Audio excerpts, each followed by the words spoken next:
What's that little voice in our head saying today? I mean, is it clear as a bell, or is it just a soft whisper? But what is our little voice saying to us today? You know, at times it is God. And maybe some other times it's not. And it's left to us to decipher that, isn't it? But what's that little voice telling us today? Our readings have a lot to do about listening to the right voices in our life. That very first reading from 1 Samuel that John read so well, there's a line in there that really sets everything all up.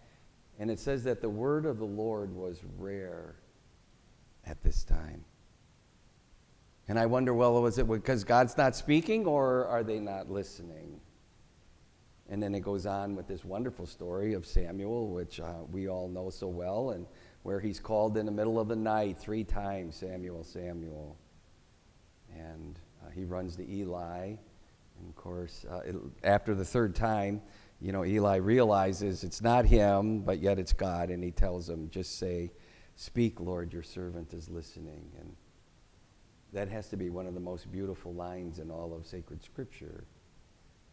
Something that we should be able to say each and every day. Speak, Lord, your servant. Nobody else's servant, but your servant is listening. Of course, in our gospel today, if you're looking for a really good employee, it's Jesus Christ. We're only in the very first chapter. Jesus is on hyperdrive, right? He is doing everything, and it's only the very first day of his active ministry.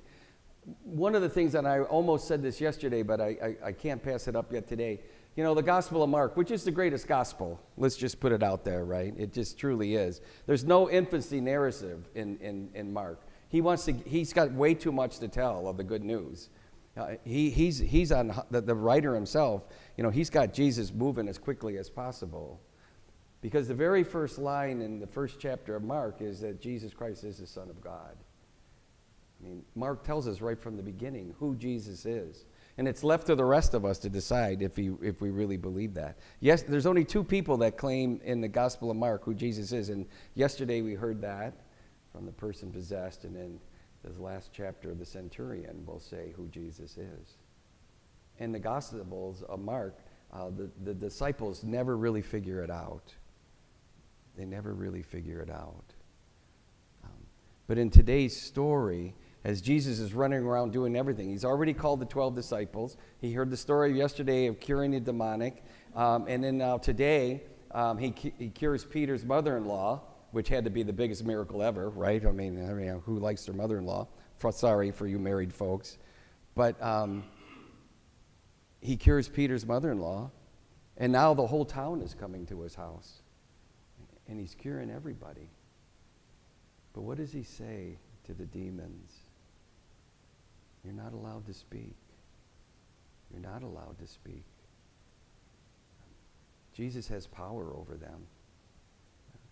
And he doesn't want, even though the demons know who Jesus is, he doesn't allow them to speak because he has power.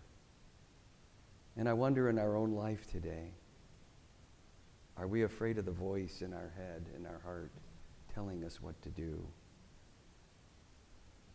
What I know to be true in my own life, the more that I am attentive to God in everything, the more that I ask God to reveal his face to me in every moment of the day, with every person that I meet, the more that I make that my focus, the more I know what to do.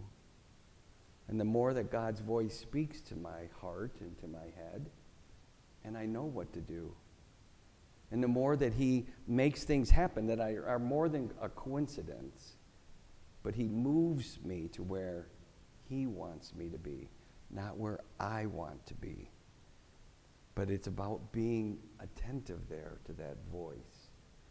So today, as we go through our day and whatever God has in store for us, let us be like Samuel today and just simply say, Lord, your servant is truly listening. Just give me the grace to hear it.